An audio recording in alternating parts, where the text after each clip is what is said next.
My daughter-in-law smiled at Christmas dinner, that practiced smile she'd perfected over 12 years of marriage to my son.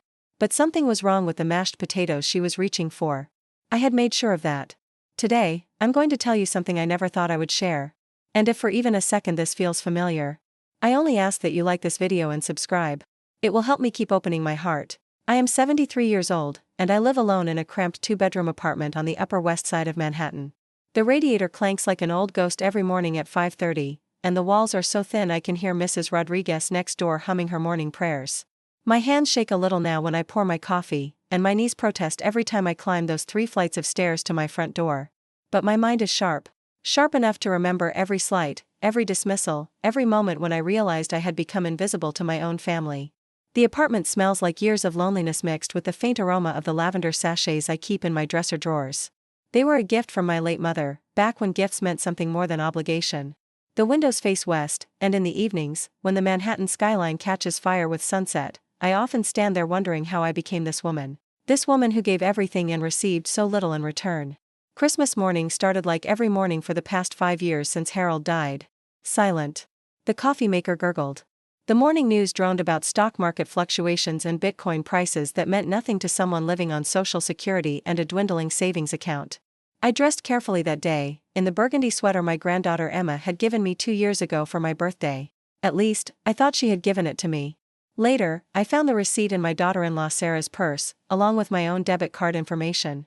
But that's getting ahead of myself. The invitation to Christmas dinner had come through a text message from Sarah, not my son David. David's mom, it read, Christmas at 4 p.m. Bring dessert. Not, dear Ruth. Not, we'd love to have you. Just David's mom, as if my name had been erased along with my identity. I stared at that message for 20 minutes, sitting on my worn velvet armchair that Harold and I had bought together 47 years ago when we first moved to New York. The fabric was faded now, threadbare in spots where countless worries had been absorbed into its fibers. I made my mother's apple strudel that morning. My hands remembered the recipe even when my heart felt frozen. The smell of cinnamon and butter filled my small kitchen, and for a moment, I was transported back to Brooklyn, to the brownstone we owned when David was young. Back when Christmas meant something. Back when I mattered. The taxi ride to their apartment in Soho cost me $47, a sum that represented 2 days of careful grocery shopping. But I had learned not to ask for rides anymore. The last time I had asked, Sarah had told me their Tesla was acting up, while posting photos on social media of their weekend trip to the Hamptons in that same car. I carried my apple strudel in a vintage cake carrier, another relic from my marriage, another piece of my history that would probably go unnoticed. Their apartment doorman knew me by now. Merry Christmas, Mrs. Cohen, he said with genuine warmth.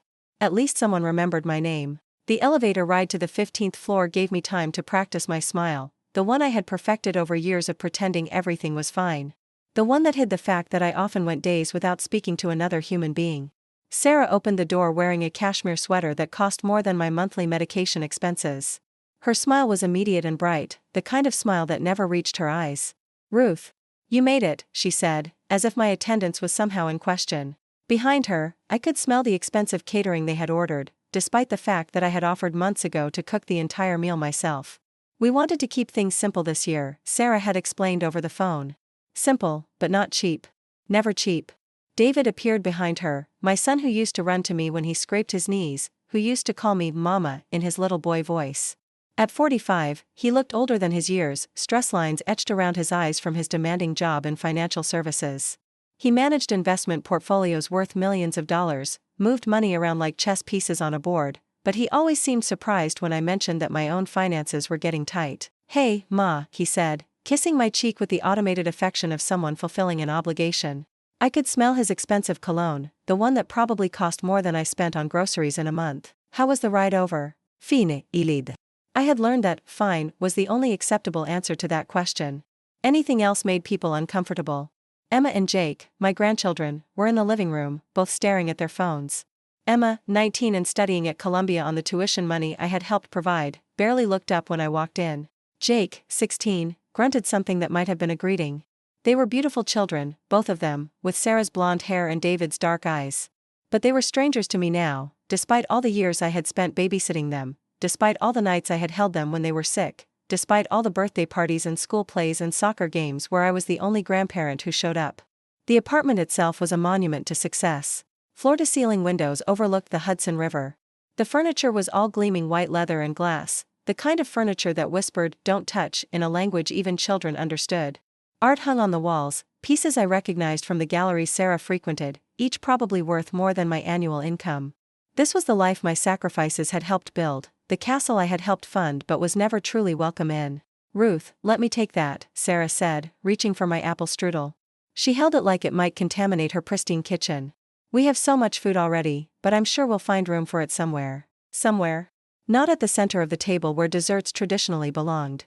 Somewhere in the background, like me. The dining room table was set with china I had never seen before. Sarah noticed me looking. "It's our new Lenox set," she said proudly. "We got it for our anniversary." Their 12th anniversary, which I had not been invited to celebrate. I had sent a card with a check for $500, money I had scraped together from my emergency fund. The thank you note had been typed, not handwritten, and signed simply David and Sarah. No mention of my gift. No acknowledgement of my sacrifice. I took my seat at the far end of the table, the chair closest to the kitchen. The children's table, although there were no other children present. From here, I could barely participate in conversations, could barely hear the stories being shared about private schools and vacation plans and investment opportunities. I was present but not included, visible but not seen. The meal began with Sarah's usual performance of gratitude. "We have so much to be thankful for this year," she announced, raising her glass of wine that probably cost more than I spent on food in a week. "David's promotion came through, Emma's grades are fantastic, Jake made varsity soccer." She paused, looking around the table. "And we're all healthy and happy and together. All together." Except I felt more alone than I had sitting by myself in my apartment that morning. The conversation flowed around me like water around a stone. David talked about his latest investment successes, how his clients' portfolios had grown despite market volatility. "Bitcoin is really taking off," he said, cutting into his prime rib. "Some of my clients have made fortunes." Emma discussed her psychology major, her plans for graduate school that would require even more financial support. Jake complained about needing new equipment for soccer, equipment that would cost hundreds of dollars. None of them looked at me when they spoke, and none of them asked about my life, my health, my struggles. I remembered other Christmases, back when Harold was alive, back when we owned that brownstone in Brooklyn. David would spend hours playing with his toys under the tree, and I would cook for days, filling the house with the smells of roasting turkey and fresh bread and homemade cookies. Harold would play Christmas carols on his old piano, and David would sing along in his sweet child's voice. Neighbors would stop by throughout the day, bringing gifts and sharing stories. The house felt alive then, full of warmth and laughter and love. That brownstone had been sold to pay for David's graduate school education. Harold and I had downsized to a smaller apartment, then an even smaller one after he died. Each move took us further from the life we had built together, further from the community we had been part of. But David had gotten his MBA from Wharton, had landed his job at the investment firm, had married Sarah and started his family. Our sacrifices had paid off, hadn't they? "Pass the mashed potatoes," Sarah said, interrupting my memories. She was reaching across the table, her diamond bracelet catching the light from the chandelier above us. That bracelet had been a surprise gift from David, bought with money he had borrowed from me 6 months earlier to cover some unexpected expenses. The loan had never been repaid, and the bracelet had never been explained. I looked at the bowl of mashed potatoes, the same bowl I had been staring at for the past 20 minutes while my family ignored me. The same bowl I had prepared exactly as I had learned my daughter-in-law preferred them, with extra butter and cream, despite the fact that my own dietary restrictions meant I couldn't eat them myself. I had made them in my apartment that morning, had carried them carefully in the taxi, had presented them as my contribution to the meal alongside my apple strudel. But as I reached for the bowl to pass it to Sarah, I noticed something that made my blood freeze. There, partially hidden under the serving spoon, was a small white label. The kind of label that comes from expensive grocery stores, the kind that lists ingredients and prices. I lifted the spoon slightly, just enough to read the words that changed everything. Gourmet mashed potatoes with truffle oil. Price, $28.99. My homemade mashed potatoes, the ones I had spent 2 hours preparing that morning, the ones I had seasoned with love and memories of my own mother's recipe, had been replaced. Replaced with store-bought potatoes that cost more than I spent on food in 3 days. Replaced without a word, without an acknowledgement, without even the courtesy of being asked. I sat there, holding the serving spoon, staring at that label, feeling something crack inside my chest. Not break, not yet. Just crack, like ice beginning to split under too much weight. "Ruth? The potatoes?" Sarah said, her voice carrying that slight edge of impatience that I had learned to recognize. The edge that said I was being slow, being difficult, being burdensome. I looked up at her, this woman who had married my son 12 years ago, who had accepted my wedding gift of $10,000 from Harold's life insurance money without a thank you note, who had named me David's mom in her phone instead of Ruth or Grandma Ruth or even just Ruth Cohen. I looked at her perfectly made-up face, her salon-styled hair, her designer clothes purchased with money that had once been in my emergency fund. And I smiled. "Of course, dear," I said sweetly, lifting the bowl and handing it to her. "I hope you enjoy them." She took the bowl eagerly, spooning a generous portion onto her plate. "They smell wonderful," she said, though I knew she couldn't smell anything over the heavy perfume she wore. "Did you use a new recipe?" "Something like that," I replied, watching as she took her first bite. For just a moment, her smile faltered. Just for a second, her eyes flickered with something that might have been confusion, or surprise, or even shame. But then the mask slipped back into place, and she was nodding enthusiastically. "Delicious," she proclaimed, though she didn't take another bite. That was the moment I knew. The moment I understood that I had been living in a fantasy, believing that my family's distance was just temporary stress, that their coldness was just modern busyness, that their financial requests were just short-term need. The moment I realized that I had been replaced, just like my mashed potatoes, with something more convenient, more professional, more expensive. But unlike my mashed potatoes, I was still sitting at their table. Still breathing. Still capable of making choices. The rest of dinner passed in a blur of forced conversation and mechanical eating. I watched my family interact with each other, really watched them for the first time in years. David and Sarah discussed their upcoming vacation to Europe, a trip that would cost more than my entire annual income. Emma complained about her roommate, seeking sympathy for problems that seemed trivial compared to the isolation I lived with every day. Jake mostly stayed silent, occasionally grunting responses to direct questions, his attention focused on the phone hidden in his lap. None of them asked about my life. None of them mentioned my recent bout with bronchitis that had kept me in bed for a week. None of them acknowledged the birthday that had passed 2 months ago without a single call or card from any of them. I had spent that day alone, eating a store-bought cupcake and watching old home movies on Harold's ancient projector. "More wine, Ruth?" David asked, and I realized it was the first time he had addressed me directly since I had arrived. "No, thank you," I said. I needed to stay clear-headed. Something was happening inside me, some fundamental shift that required all of my attention. After dinner, we moved to the living room for what Sarah called family time. This consisted of Emma showing us pictures from her semester abroad on her phone, Jake disappearing into his room to do homework, and David and Sarah discussing their investment portfolio while I sat in the corner chair that was clearly designated as mine. The uncomfortable one. The one with the broken spring that jabbed into my lower back. "We're thinking about diversifying into cryptocurrency," Sarah was saying. "David's been researching Bitcoin and Ethereum." She pronounced the words carefully, like someone who had just learned them. "Some of our friends have made incredible returns." "It's risky," David replied, "but the potential for profit is enormous. I have clients who've tripled their net worth in just 2 years." I listened to them discuss money with the casual ease of people who had never worried about paying rent or buying groceries or affording prescription medications. David managed investment accounts worth millions, moved vast fortunes around like pieces on a chessboard, but somehow never seemed to understand why I might need help with my own basic expenses. "Grandma Ruth," Emma said suddenly, looking up from her phone. "Mom says you used to be a teacher?" It was the first personal question anyone had asked me all day. "Yes," I said, grateful for even this small acknowledgement. "I taught 4th grade for 32 years. At PS 234 in Brooklyn." "That's cool," Emma said, already looking back at her phone. "Mom, can I borrow your car tomorrow? I want to drive out to the Hamptons to see Jessica." Just like that, I was dismissed again. My 3 decades of shaping young minds, of staying late to help struggling students, of spending my own money on classroom supplies, reduced to, "That's cool," and immediately forgotten. I excused myself to use the bathroom, needing a moment away from the suffocating politeness of their living room. In the hallway, I passed David's home office, a room I had helped finance when they first bought the apartment. The door was partially open, and I could see his desk with its multiple computer monitors displaying stock charts and cryptocurrency prices. On the wall hung his MBA diploma from Wharton, the one that had cost me $40,000 from Harold's retirement account. Next to the diploma was a family photo I had never seen before. David, Sarah, Emma, and Jake at some kind of fancy restaurant, all dressed up and smiling. It looked recent, maybe from Thanksgiving or David's birthday last month. Events I had not been invited to.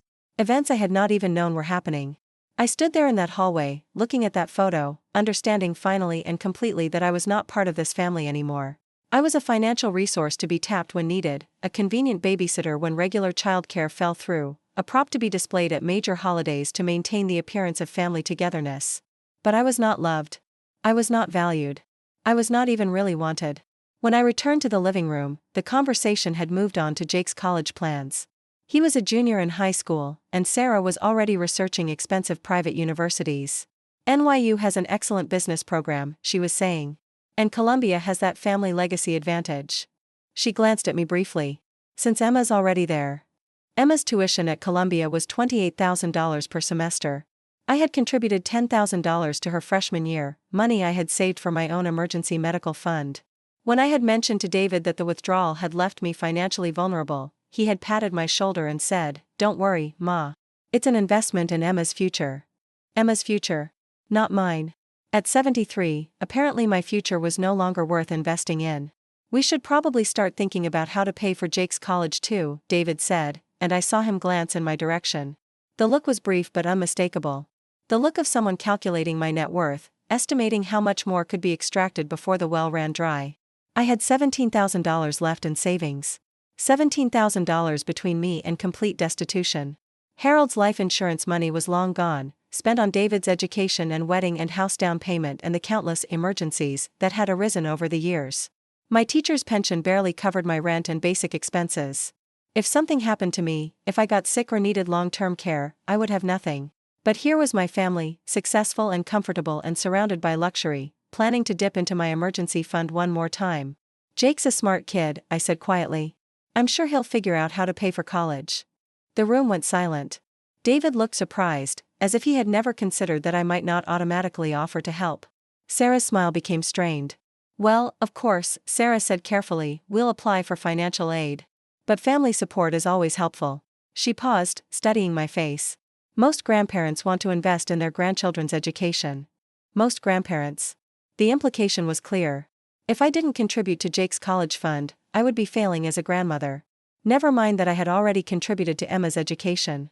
Never mind that I had paid for David's graduate school.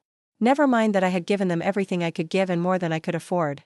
"I'm sure Jake will do well wherever he goes," I said, keeping my voice steady. Another uncomfortable silence fell over the room. Jake looked up from his phone, sensing the tension. Emma shifted in her seat. David cleared his throat. "Ma," he said, "you know we appreciate everything you've done for us." Everything I'd done for them. Past tense. As if my usefulness was now historical rather than ongoing. "Of course," I said. "I know." But I was beginning to understand that appreciation was not the same as love. Gratitude was not the same as respect. And being needed was not the same as being wanted. The evening ended with the same mechanical affection it had begun with. Kisses on cheeks that felt like business transactions. Promises to get together soon that we all knew would never be kept. Thanks for the delicious apple strudel that had barely been touched. Sarah handed me a small gift bag as I prepared to leave. "Just something small," she said with that practiced smile. Inside was a generic scented candle from a pharmacy chain, the kind sold in discount bins. The price tag was still on the bottom, $3.99. My granddaughter had given me a $200 sweater 2 years ago, paid for with my own money. My daughter-in-law had given me a $4 candle. The taxi ride home cost another $47.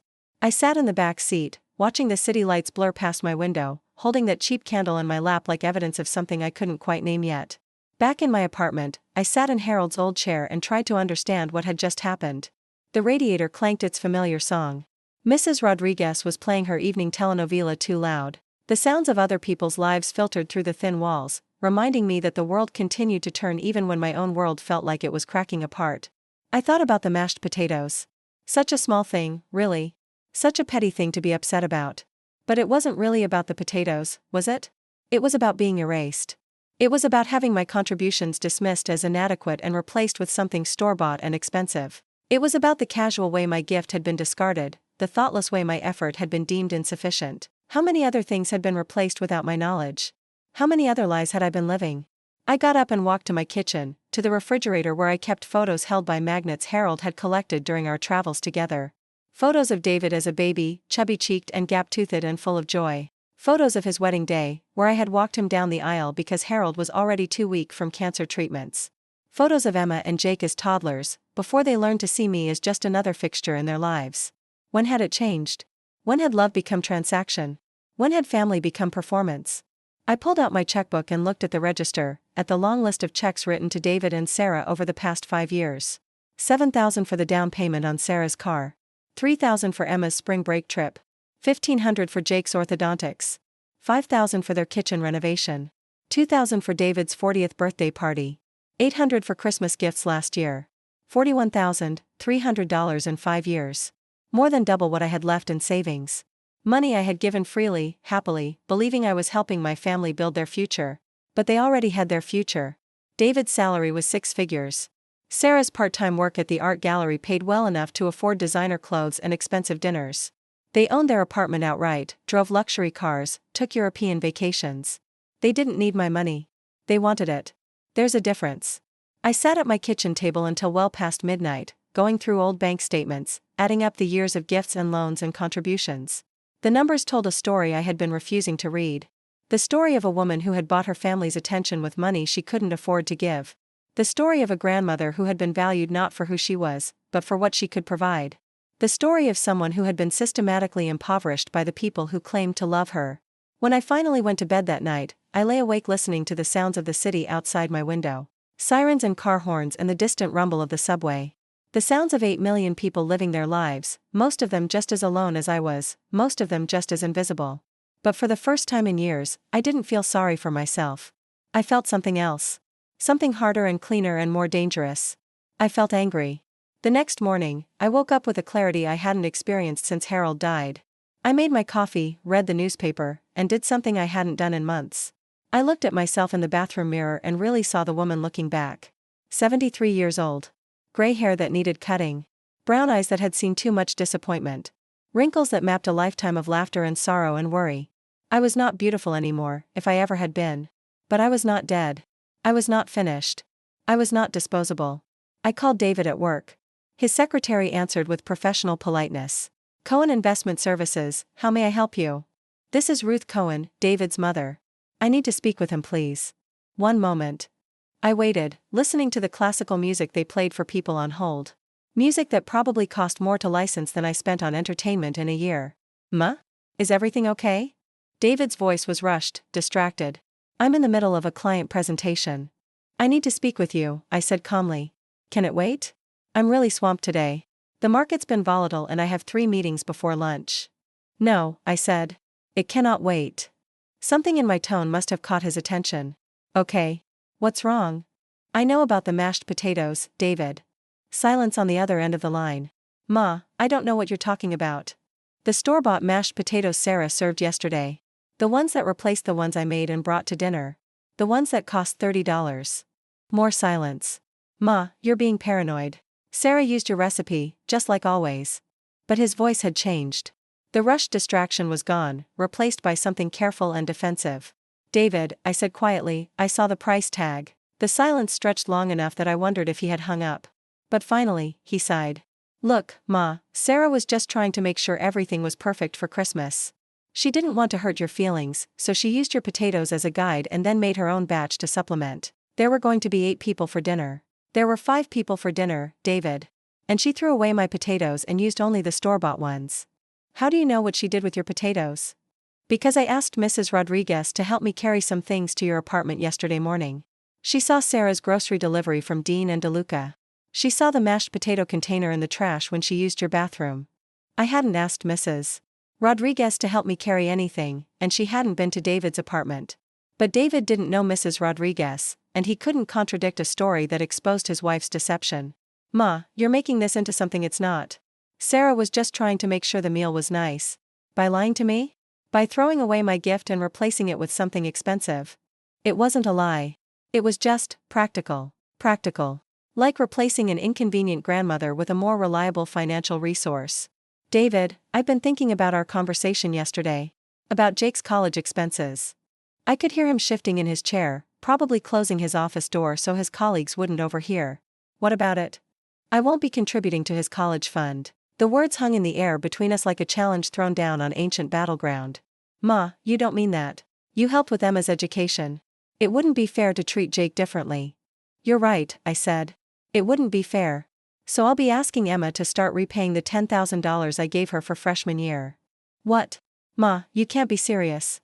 That was a gift. Was it? Because I don't remember you asking if I could afford to give it. I don't remember you or Sarah asking about my financial situation before accepting it. I don't remember anyone asking if I might need that money for my own emergencies. You offered to help with Emma's education. I offered because I thought it would make you happy. I thought it would make me part of the family. I thought it was what loving grandmothers do. You are part of the family, Ma. Am I? When was the last time you called me just to see how I was doing? When was the last time you visited my apartment? When was the last time you asked about my health, my life, my feelings about anything? He was quiet for a long moment. In the background, I could hear the sounds of his office. Phones ringing. Conversations about stock prices and market trends and investment strategies. The sounds of a world where money moved in millions, where profit margins were measured in percentages I couldn't comprehend. Ma, I'm bullse. We're all busy. That doesn't mean we don't care about you. Then prove it. What do you mean? Come see me tonight. Not next week, not when it's convenient. Tonight. Come to my apartment and have dinner with me. Just you and me. Another pause. Ma, I can't tonight. Sarah has book club and someone needs to be home with Jake. Then tomorrow night. I have a client dinner tomorrow. Friday? We're going to the Hamptons for the weekend. I nodded, even though he couldn't see me. I understand. Ma, don't be like this. You know I care about you. No, David. I know you need me. There's a difference. I hung up the phone and sat in my kitchen, looking out the window at the slice of Manhattan skyline visible between the buildings across the street. Somewhere in one of those glass towers, my son was probably calling his wife to tell her about our conversation. Somewhere in their beautiful apartment, they were probably discussing how to handle the Ruth situation. But for the first time in years, I wasn't worried about being handled. 3 hours later, Sarah called. Ruth, honey, David told me about your conversation this morning. I think there might be some misunderstanding about Christmas dinner. Her voice was different. Sweeter. More careful. The voice she probably used with difficult clients at the art gallery. What kind of misunderstanding? I asked. About the mashed potatoes. I did use your recipe, just like I always do.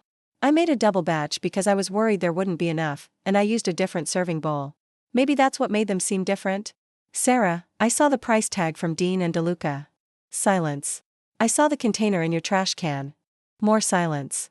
Ruth, I can explain. Please do. I was so nervous about Christmas dinner being perfect. You know how much your cooking means to the family, and I was worried that mine wouldn't measure up. So I ordered backup mashed potatoes, just in case. But then yours turned out perfectly, and I felt silly for having ordered the extras. Then why did you serve the extras instead of mine? I mixed them together. To make sure there was enough. Sarah, my potatoes were made with regular butter. The ones you served had truffle oil. They tasted completely different. The silence stretched so long I wondered if she had hung up. Ruth, she said finally, and her voice was different again. Harder. The sweetness was gone. I think you might be making this into a bigger issue than it needs to be. Am I? We all know you're lonely since Harold died. And we try to include you as much as possible. But sometimes your expectations are a little unrealistic. Unrealistic. Like expecting my gifts to be used instead of thrown away. Like expecting to be treated with basic respect. Like expecting my family to value something I had made with my own hands. What expectations are those, Sarah? Well, like expecting us to visit you all the time. We have busy lives, Ruth. David works 60 hours a week. The kids have school and activities. I have my job at the gallery. We can't drop everything just to have dinner with you every time you feel neglected. I had asked for dinner once in 5 years. And honestly, Sarah continued, the kids are getting older now. They have their own interests. You can't expect them to want to spend every holiday listening to stories about their grandfather or looking at old photo albums. I had never forced them to look at old photo albums. I had never even brought photo albums to their apartment. And the financial thing, Sarah went on. I know you've been generous with us over the years, but gifts are supposed to be gifts. You can't give someone money and then hold it over their heads later. Hold it over your heads? Like threatening to ask Emma to pay back her tuition money. That's not fair, Ruth. She's a college student. She doesn't have that kind of money. But I did. That's different. You're retired. You don't have the same expenses we do. I looked around my small apartment. At the peeling paint on the walls that I couldn't afford to fix. At the ancient refrigerator that made concerning noises but still worked. At the stack of medical bills on my kitchen counter that I paid in small installments every month. Sarah, I said calmly, I want you to listen to me very carefully. Of course. I will not be contributing to Jake's college expenses. I will not be available for babysitting anymore. I will not be hosting family dinners or holiday meals.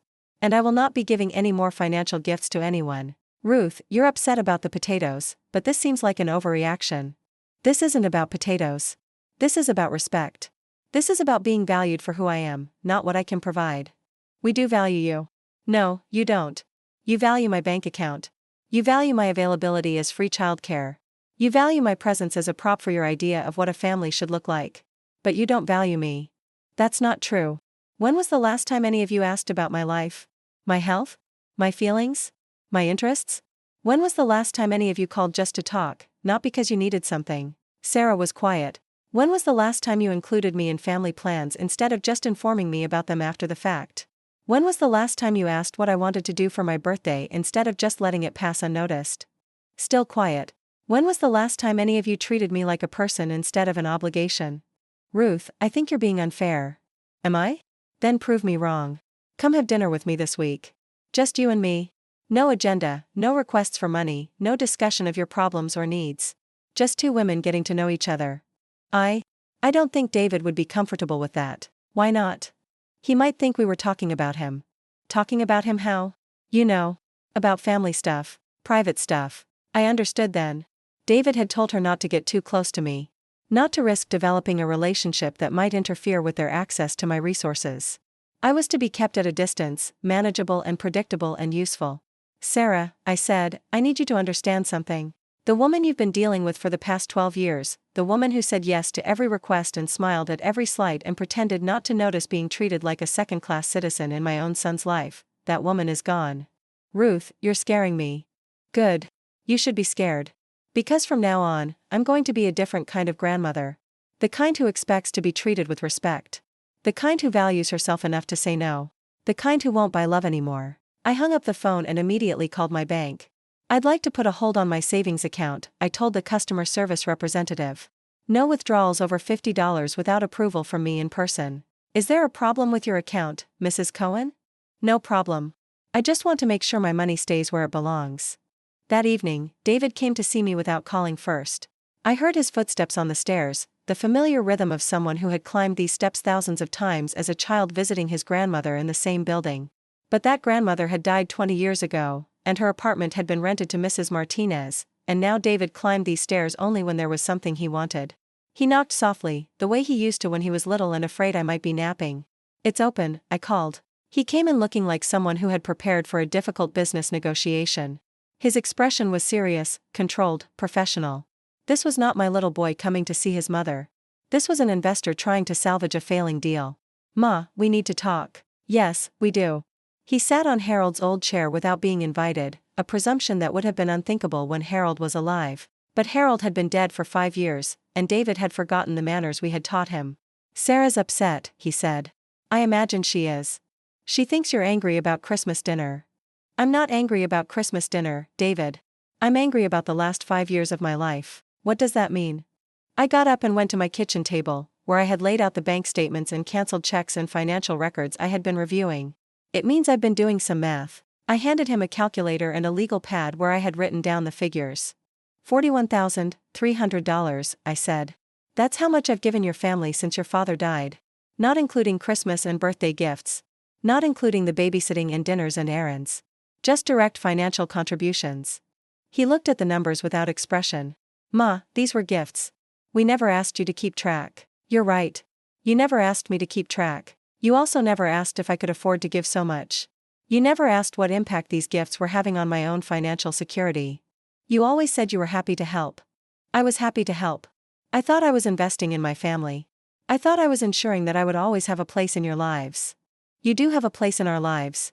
What place is that, David? What role do I actually play? He was quiet for a moment, and I could see him thinking, trying to find the right answer. The answer that would make me feel better without requiring him to actually change anything. You're our mother and grandmother. You're important to us. Important how? You just are. That's not an answer. That's a deflection. I want you to tell me specifically what role I play in your family that has nothing to do with money or babysitting or being available to meet your needs. He stared at me like I was speaking a foreign language. When was the last time you called me just to hear my voice? I asked. When was the last time you asked my opinion about something that mattered to you? When was the last time you shared good news with me before sharing it with your friends? Ma, I don't understand what you want from me. I want you to love me. The words hung in the air between us, raw and desperate and true. I do love you, Ma. No, David. You love what I can do for you. You love having a mother you can call when you need money or babysitting or someone to blame for your problems. But you don't love me. That's not fair. Isn't it? Tell me one thing about my life right now. One thing about who I am beyond my relationship to you. He opened his mouth, then closed it. Tell me what I do with my time when I'm not helping you. Tell me what I worry about. Tell me what makes me happy. Still silent. You can't, can you? Because you've never asked. In 5 years since your father died, you've never once asked about my life, my feelings, my dreams, my fears. You know nothing about me except my bank account balance. Ma, that's not true. Then tell me something. Tell me anything about who Ruth Cohen is when she's not being David's mother. He sat there for a long time, looking at his hands, and I could see the exact moment when he realized I was right. The moment when he understood that he had reduced me to a function rather than loving me as a person. I'm sorry, he said quietly. I know you are. But sorry doesn't give me back the years I spent believing I was valued when I was only useful. What do you want me to do? I want you to get to know me. I want you to spend time with me that isn't about what I can give you. I want you to call me because you miss me, not because you need me. Okay. I can do that. Can you? Because it means no more financial requests. It means visiting me here in my apartment instead of only seeing me when it's convenient for you. It means having conversations about my life, not just yours. Ma, you know I'm busy. Everyone's busy, David. But people make time for the things that matter to them. He was quiet again, and I could see him calculating. Could see him weighing the cost of actually developing a relationship with me against the benefits of maintaining access to my resources. What about Jake's college? He asked finally. And there it was. The real reason for his visit. What about it? You said you wouldn't help with his expenses. That's correct. Ma, he's your grandson. Yes, he is. And Emma is my granddaughter. And I helped pay for her education without ever being thanked, without ever being valued, without ever being treated as anything more than a convenient source of funds. We did thank you. You sent a typed note. Signed by both of you. Like a business transaction. What did you want? I wanted to matter. I wanted to be included. I wanted to be invited to Emma's graduation. You were invited to Emma's graduation. I got a text message 3 days before the ceremony. Emma graduates Sunday at 2 p.m. if you're free. If I'm free. As if I have such a busy social calendar that I might not be available for my granddaughter's college graduation. David looked uncomfortable. And when I asked about graduation dinner afterward, Sarah told me they were keeping it small. Just immediate family. Apparently I'm not immediate family. Ma, you're being dramatic. Am I? Then why didn't you save me a seat at the restaurant? Why didn't you take any pictures with me at the ceremony? Why did I have to learn about the graduation party at your apartment from Mrs. Rodriguez, who saw the catering truck? He couldn't answer. I'll make you a deal, David, I said. I'll contribute $5,000 to Jake's college fund. I saw relief flood his face. But, I continued, I want something in return. What? I want you to visit me every week for the next year. Not phone calls. Actual visits. For at least 2 hours each time. I want you to have dinner with me, to talk with me, to get to know me as a person. Ma, I can't commit to every week. My schedule is crazy. Then I can't commit to helping with Jake's college. You're blackmailing me. No, David. I'm offering you a trade. My money for your time. Your attention for my investment. Seems fair, doesn't it? He sat there looking trapped, and I realized that the idea of spending time with me, of actually getting to know me, felt like a burden to him. What if I can't make it every week? Then you can't make it. And I'll know where I stand. Ma, this isn't fair. You're putting conditions on being a grandmother. I'm putting conditions on being a bank. If you want to be my son, really be my son, then the money is irrelevant. But if you want to use my resources to fund your family's lifestyle, then yes, there are conditions. He was quiet for a long time, thinking. Okay, he said finally. I'll try. No, David. You'll do it, or you won't. There's no try. Fine. I'll do it. Starting this week. Starting this week. But I could see in his eyes that he was already planning ways to get out of it. Already thinking about how to manipulate the situation back to his advantage. David, I said gently, do you know what makes me saddest about all of this? What? It's not the money. It's not even the disrespect. It's the fact that you're willing to lose your mother in order to keep access to her bank account. Ma, that's not what's happening, isn't it? When you think about this conversation, when you talk to Sarah about it tonight, what will you focus on? Whether I'm being reasonable? Whether my feelings are justified? Whether I deserve to be treated better? He didn't answer. Or will you focus on how to manage me? How to keep me happy enough to keep paying for things. How to give me just enough attention to maintain my financial support. The silence told me everything I needed to know. I love you, David. I have loved you since the moment you were born. I have sacrificed for you, supported you, believed in you, and been proud of you. But I will not let you treat me as anything less than your mother. Ma, I don't know how to fix this. You start by seeing me. Really seeing me. Not as David's mother or Emma and Jake's grandmother or the woman who helped pay for your education. You see me as Ruth. As a person with feelings and needs and dreams that have nothing to do with you. I want to do that. Then prove it. Come back tomorrow night. Not because you have to, not because you want something, but because you want to spend time with me. What will we do? We'll figure it out. Maybe you can help me fix the bathroom faucet that's been dripping for 6 months. Maybe we can look at old photo albums. Maybe we can just talk. About what? About anything except money. He left a few minutes later, and I sat in Harold's chair, listening to the sounds of the city outside my window. I felt different. Not better, exactly, but different. Cleaner. Like I had finally said things that had been poisoning me from the inside. I didn't know if David would come back tomorrow. I didn't know if he was capable of loving me without needing me. But for the first time in 5 years, I knew I would be okay either way. The next evening, David didn't come. He called instead. Ma, I'm sorry. Something came up at work. A client emergency. Can we reschedule for this weekend? I hung up without responding. On Saturday, he called again.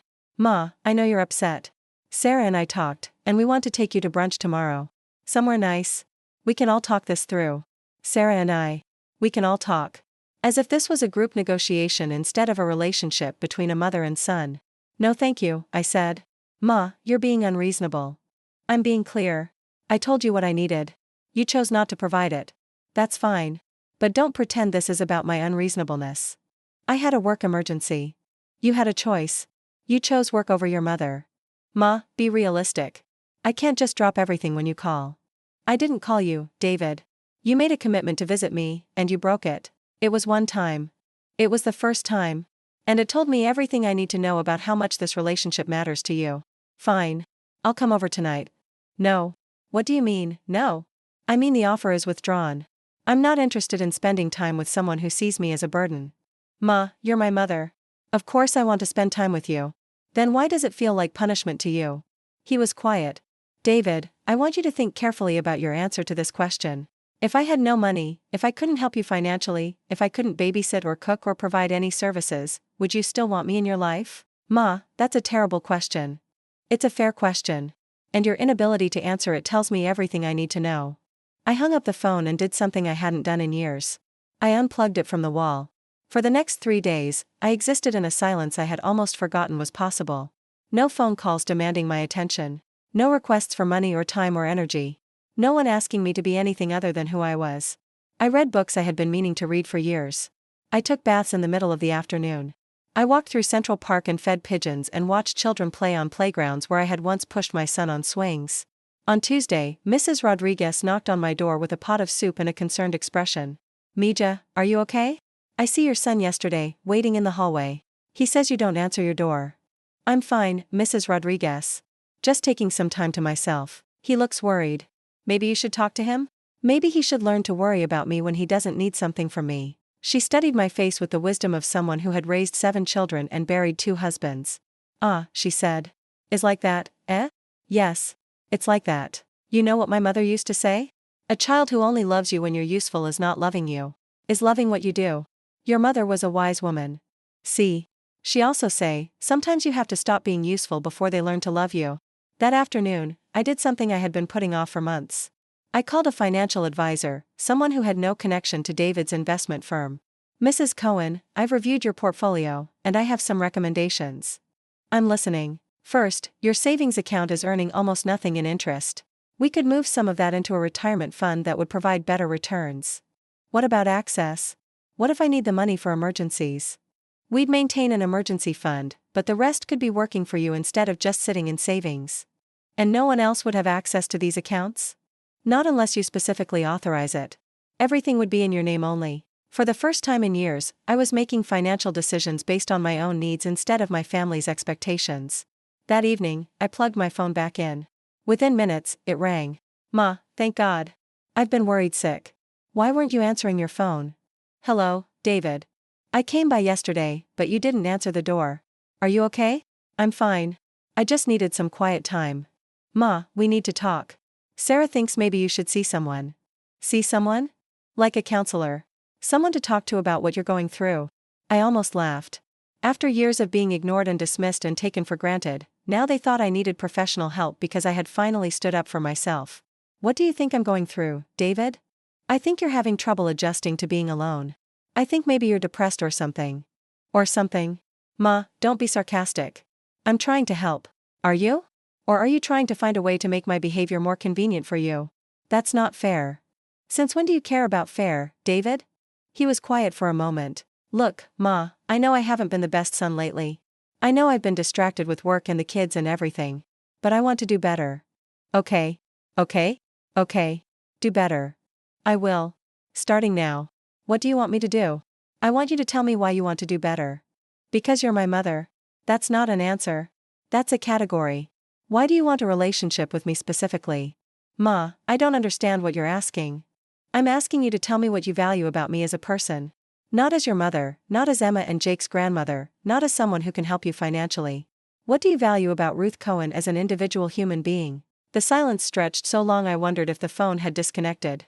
I don't know how to answer that. I know you don't. And that's the problem. Ma, can you help me understand? Can you tell me what you want me to say? I want you to say something true. Something that comes from knowing me, not from needing me. But I do need you. I know. That's all you know how to do. But needing someone and valuing someone are different things. Then teach me the difference. For the first time in our conversation, I heard something real in his voice. Something vulnerable. The difference, I said slowly, is that need is about what someone can do for you. Value is about who someone is. Need is conditional. Value is not. I think I understand. Do you? Then tell me something you value about me that has nothing to do with what I can provide. He was quiet for a long time. I could picture him in his expensive apartment, surrounded by the life my sacrifices had helped build, trying to think of something about me that mattered beyond my usefulness. You're strong, he said finally. How am I strong? You raised me by yourself after Dad died. Your father died 5 years ago, David. I raised you with his help. Right. I meant, you've been strong since Dad died. Living alone, taking care of yourself. What else? Another long pause. You're generous. How am I generous? You've always been willing to help when we needed it. I sighed. Even his attempt to value me was really about what I could do for him. David, do you know what my favorite color is? Blue. No. Green? No. Ma, I don't know. Do you know what kind of music I like? What books I read? What movies make me cry? What my dreams were when I was young? What I'm afraid of now that I'm old? No, he said quietly. Do you know anything about who I am beyond my relationship to you? No. At least he was honest. That's what I want you to understand, David. You don't love me. You don't even know me. But I want to know you. Do you? Or do you want to know just enough about me to keep me happy? I want to know you. Then start asking questions. Not about what I can do for you, not about what you need from me. Ask about who I am. Okay. What's your favorite color? I smiled despite myself. Purple. Deep purple, like the dress I wore to my high school graduation. I didn't know that. What else do you want to know? What kind of music do you like? Jazz. Billie Holiday and Ella Fitzgerald. Your father and I used to go to clubs in the village when we were young. Really? Really. We danced until 3 in the morning sometimes. Before we had you, before we became responsible. What else? For the next hour, David asked me questions. Real questions about my life, my memories, my feelings. And for the first time in years, I felt like he was actually listening to the answers. Ma, he said eventually, I'm sorry. I'm sorry I stopped seeing you. I'm sorry too. For what? For letting you. For making it so easy for you to take me for granted. How did you make it easy? By always saying yes. By never demanding better treatment. By accepting whatever scraps of attention you threw my way and being grateful for them. You were just being loving. No, I was being desperate. I was so afraid of losing you that I let you treat me terribly. Ma, I never meant to treat you terribly. I know. But impact matters more than intention. We talked for another hour, and when we finally hung up, I felt something I hadn't felt in years. Hope. Not certainty, but hope. The next evening, David came to visit me. Not because I had demanded it, not because he needed something, but because he wanted to see me. He helped me fix the bathroom faucet.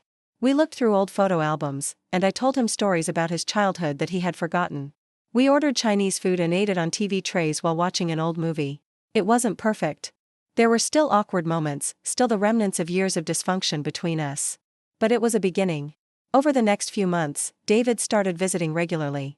Not every week, as I had originally demanded, but often enough that I could see he was making an effort. Sarah was slower to warm up to the new dynamic, but eventually she started calling me Ruth instead of David's mom. Emma and Jake remained distant, but they were teenagers, and teenagers are distant by nature. I stopped giving money to anyone. When Jake needed equipment for soccer, David and Sarah figured out how to pay for it themselves. When Emma wanted to study abroad, she got a part-time job to help fund the experience. When David and Sarah wanted to renovate their bathroom, they took out a loan like normal adults.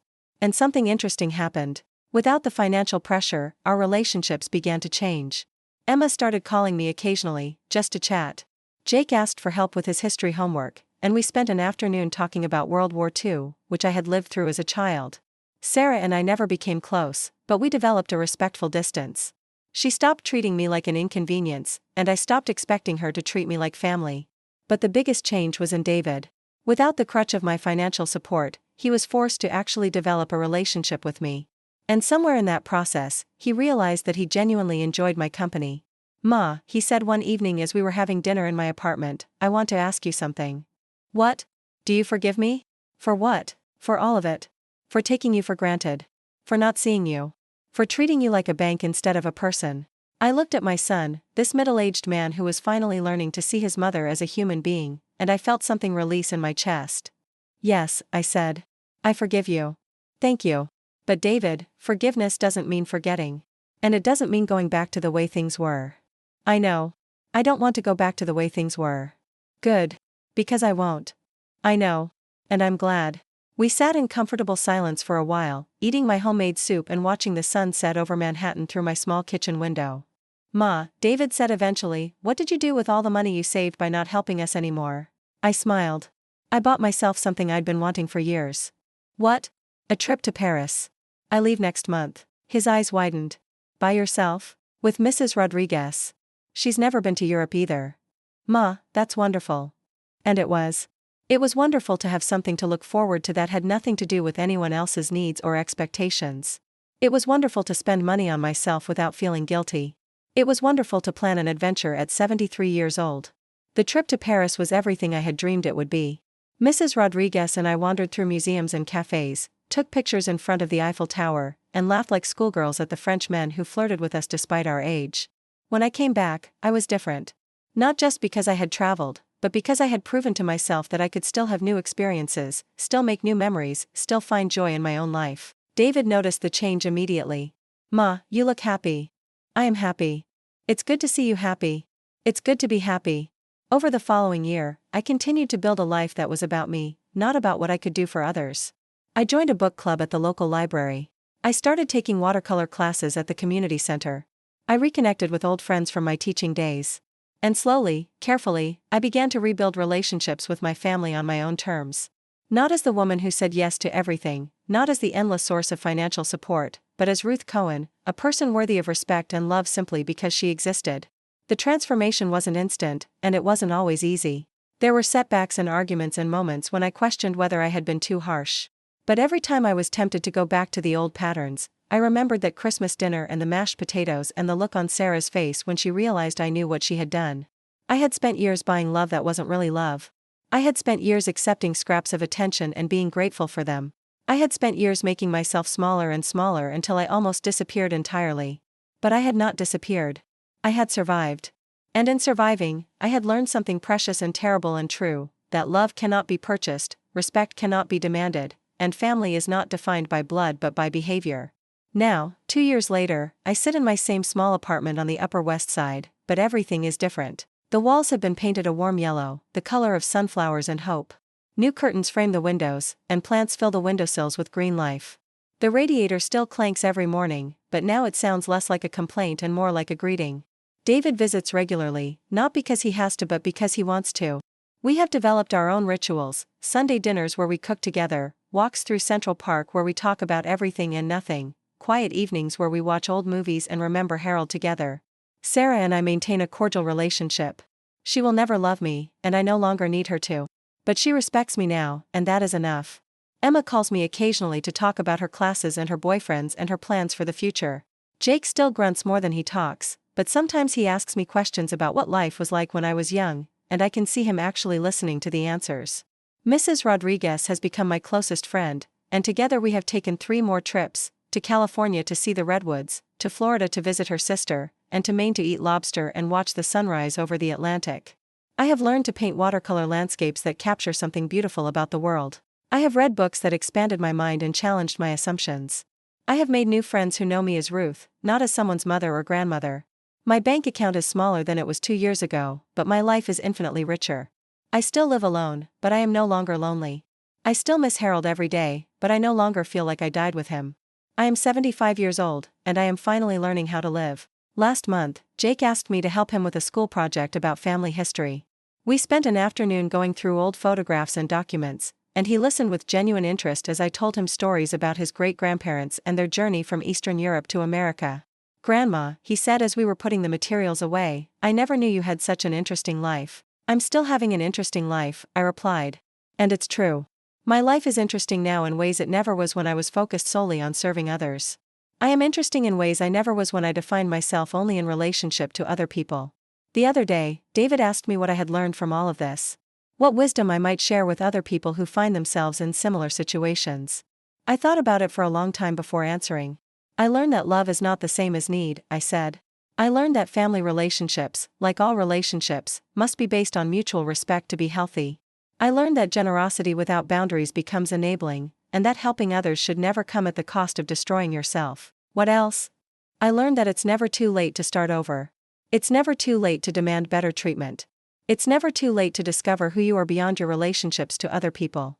And I learned that sometimes the most loving thing you can do is stop rescuing people from the consequences of their own choices. David nodded thoughtfully. Do you regret any of it? The money you gave us, the years you spent focusing on our needs? I regret the way it happened, I said. I regret that I didn't set boundaries earlier.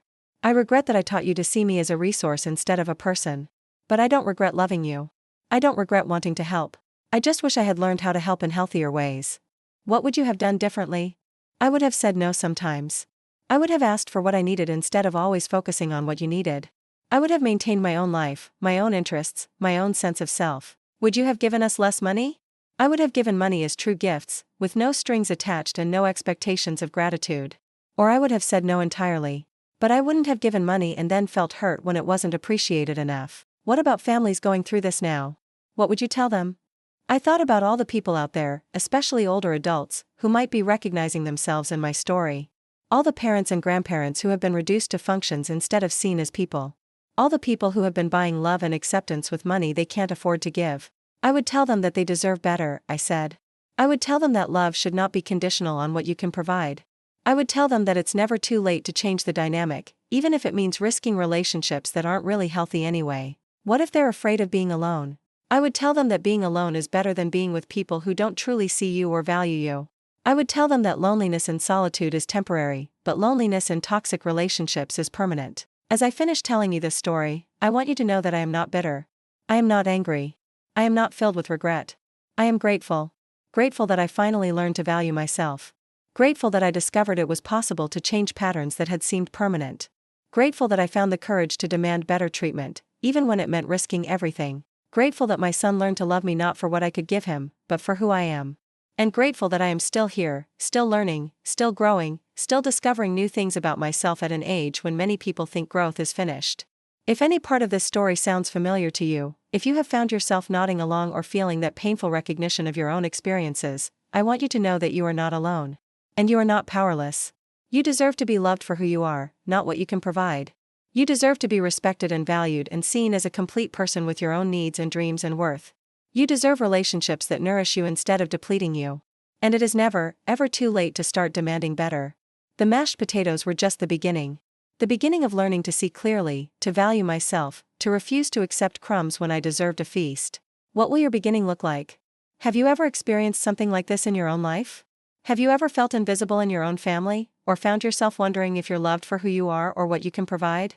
Share your story in the comments below. Your experience might be exactly what someone else needs to hear.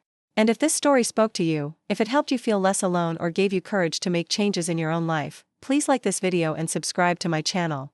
It helps me reach other people who might need to hear that they deserve better, that they are worth more, that their story is not over yet. Thank you for listening.